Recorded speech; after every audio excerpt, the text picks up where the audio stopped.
Fala, meu querido, tudo bom? Eu sou o Emanuel do Responde Aí e hoje a gente vai bater um super papo sobre solução de EDO ponto ordinário. Bem, até o momento você já é capaz de resolver problemas como esse daqui, o cálculo de uma equação diferencial de segunda ordem com coeficientes constantes. E você pode fazer isso utilizando a equação que chamamos anteriormente de equação característica, né? Você pode resolvê-la e encontrar a solução desse cara. Além disso, você também já é capaz de resolver uma equação desta forma, que é uma equação de Euler-Cauchy, ok? E você pode resolver essa equação utilizando o teorema de nome homólogo, Euler-Cauchy também.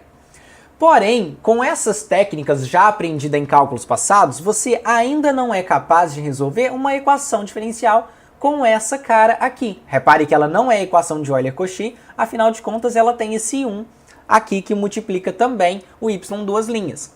Porém, você neste vídeo aqui de hoje será capaz de resolver essa equação utilizando uma aplicação maravilhosa de séries de potência, que é literalmente a solução de uma EDO.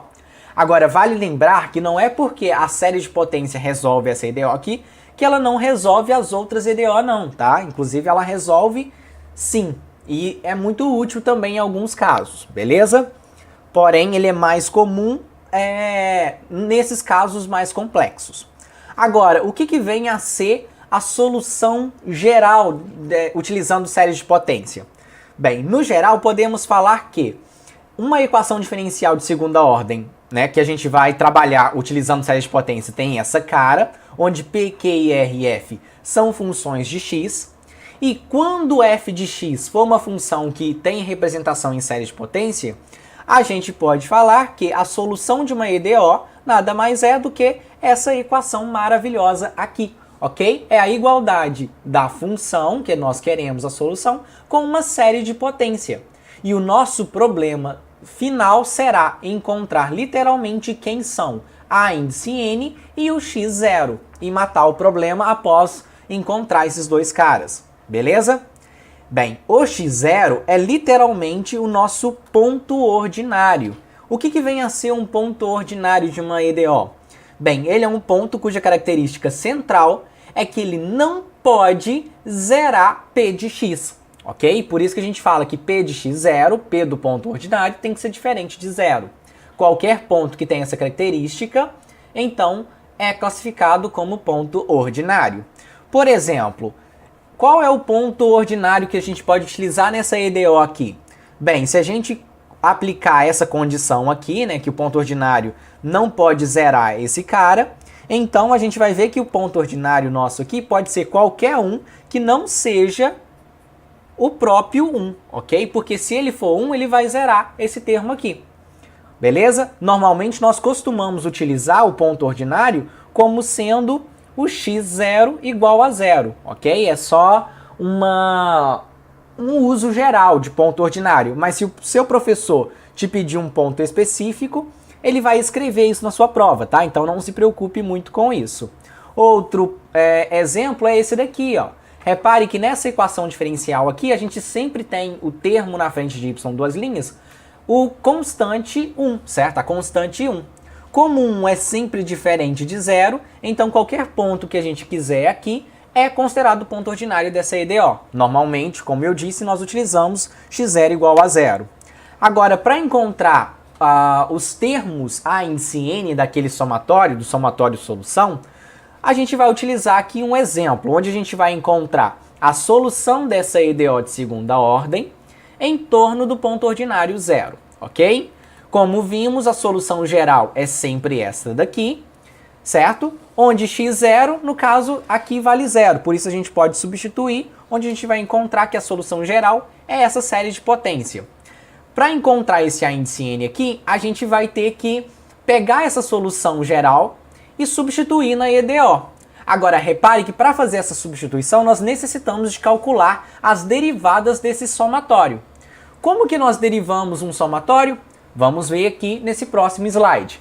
Bem, um somatório, quando a gente expande, né, a gente encontra esse monte de soma aqui. A índice 0 mais índice 1x mais índice 2x² e assim por diante. Ora, derivar termos de somas é bem tranquilo, porque basta você derivar termo a termo, certo?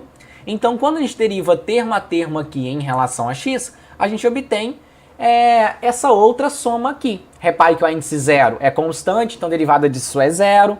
Derivada de a índice 1x é a índice 1 e assim por diante. Veja que a derivada também é um somatório que pode ser representado dessa forma aqui, certo? É uma forma condensada disso tudo. Onde n, nesse caso, vai começar de quem? De 1, certo? Porque a gente derivou e quando derivou constante, ela desapareceu. Agora veja que para calcular a derivada de um somatório, não necessariamente você precisa fazer desmembrar esses termos, não. Você pode calcular direto a derivada desse cara aqui, considerando esses termos aqui como constante. Vejamos, ó, para calcular a segunda derivada, a gente vai pegar a primeira e derivar em relação a x, certo? Repare que a gente colocou esses dois termos aqui, que são constantes. E quem é a derivada de xn menos 1? É xn menos 2, onde esse n menos 1 veio para baixo, ok? É a regra de derivada normal. Agora, repare que, como esse n aqui começava de 0, esse de 1, esse daqui vai começar de quem? De 2, porque a constante 1 vai zerar, ok? Agora, com essas derivadas em mãos e com essa função em mãos, o que nós vamos fazer é jogar isso tudo, né, substituindo na EDO que nós temos. Fazer isso nada mais é do que encontrar a solução dessa série aqui, desse somatório. Agora, repare que nós temos dois somatórios e para simplificar o nosso problema, nós precisamos buscar um único somatório. Agora, nós não podemos pegar simplesmente e jogar esse somatório dentro desse, porque esse xn e esse xn menos 2 aqui são caras diferentes. Então, nós necessitamos colocar esses caras de forma semelhante, certo? Colocar o mesmo xn nos dois lugares.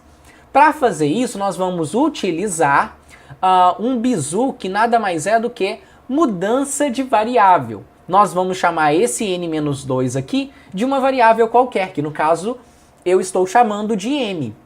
Logo, n igual a m mais 2. A única coisa que eu vou fazer é substituir esse m mais 2 aqui no lugar de n em todo esse somatório, ficando pra gente esse carinha aqui, ok?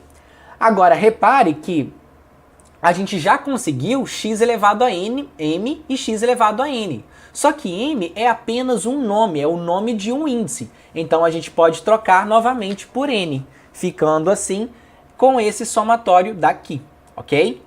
Jogando então, condensando então essas duas informações em um único somatório, o que a gente vai obter é esse somatório aí. Repare que eu já coloquei o xn em evidência, ficando com esse cara menos esse. Para esse somatório ser zero, o que tem que acontecer? Esse termo do colchete tem que ser igual a zero, certo? Já que x não pode ser zero.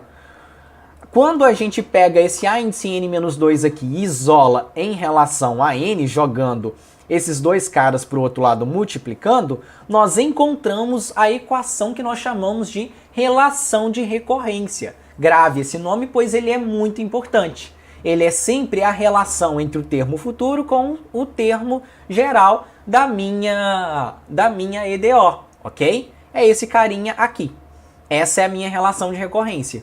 O que nós vamos fazer agora é buscar alguma coisa, alguma indicação para essa relação de recorrência. O que nós vamos fazer? Nós vamos começar a substituir vários tipos de n até encontrarmos algo que nós conseguimos definir. Vamos ver, ó, quando n é igual a 0, basta substituir, né? E a gente encontra a0 igual a 2 vezes 1. Quando n é igual a 1, a gente encontra a1 dividido por 3 vezes 2.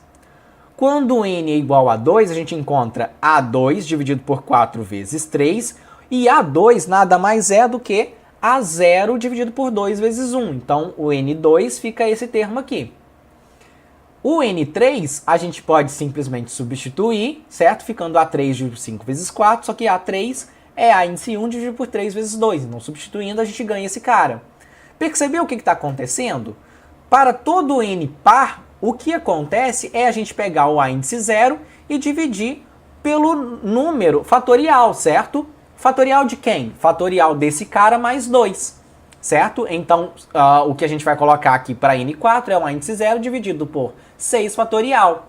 O n igual a 5, a gente pode pegar o A índice 1 e dividir por 7 fatorial, e assim por diante. Então, nós podemos falar que para quando o n é par, a gente coloca essa notação aqui, tá? Com m variando de 0, 1, 2 e assim por diante.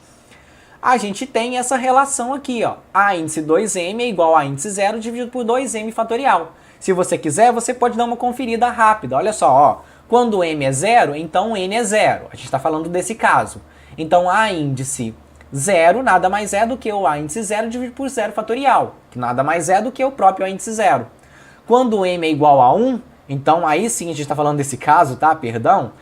A gente vai ter o n igual a 2 aqui no caso, e o A índice 2 vai ser o quê? A índice 2 é igual a A índice 0 dividido por 2 fatorial, que é esse carinha aqui. Ok? E assim por diante. Então a gente tem todos os termos pares condensados nessa informação. Os termos ímpares também podem ser representados, lembrando que os termos ímpares é 2n mais 1. E quando a gente substitui aqui, a gente fica com A índice 1, ok? Então a gente pode falar que a nossa solução geral, sempre é essa daqui, tem essa cara, ela nada mais é do que a soma de termos pares com termos ímpares. Presta atenção porque normalmente a gente vai ter que desmembrar o nosso A índice n nesses dois caras, ok? Na maioria dos exercícios. Os termos pares são esse termo somatório aqui, os termos ímpares são esses termos aqui. O A índice 2m nós encontramos, é esse cara. O A índice 2m mais 1 nós também vimos que é esse cara aqui, é o A índice 1 dividido por 2m mais 1 fatorial. Ora, a gente pode condensar então essa série aqui em duas, porque esse m começa do mesmo zero e vai até infinito. Ficando então que a nossa solução geral para essa EDO é essa daqui, ok? E essa daí é a nossa solução final, entendeu? É assim então que nós encontramos a solução de uma EDO. Agora você tem que ficar ligado, por quê? Quando nós formos resolver esse tipo de equação diferencial aqui, nós substituímos, né? E quando nós realizamos a mudança de coordenada aqui, a gente já ganhou a soma direta, né? A gente já ganhou a soma direta desse cara, com esse n indo de 0 até o infinito. Agora, por exemplo, se a gente pegar x² vezes y duas linhas menos y igual a 0, quando a gente substituir, né, a gente vai ganhar esse x² vezes x n menos 2 aqui. A gente pode passar esse 2 aqui para cima, né, somando, ficando aqui com o resultado de x elevado a n somente, porque o 2 cancela com 2. Agora, repare que para a gente colocar essas duas séries no mesmo patamar, né, somar essas duas séries, a gente necessita colocá-las começando do mesmo nível, né? Afinal de contas, essa série aqui começa de 0 e essa aqui começa de 2, então a gente não pode somar direto. Mas a gente vai utilizar o truque que é simplesmente abrir essa série daqui. A gente pode abrir ela uma vez, duas vezes, e essa série aqui vai começar agora de 2. Com essa série começando de 2, agora sim a gente pode juntar essas duas séries, ficando esse carinha aqui. Daqui você tira a relação de recorrência, em seguida encontra a sua solução geral da EDO, utilizando série de potência. Bem, foi um vídeo bem longo, mas eu espero realmente que esse vídeo tenha te ajudado. Se ele então não te ajudou, responde aí pra gente. Caso ele te ajudou, também responde aí pra gente. Boa sorte, até a próxima. Tchau, tchau!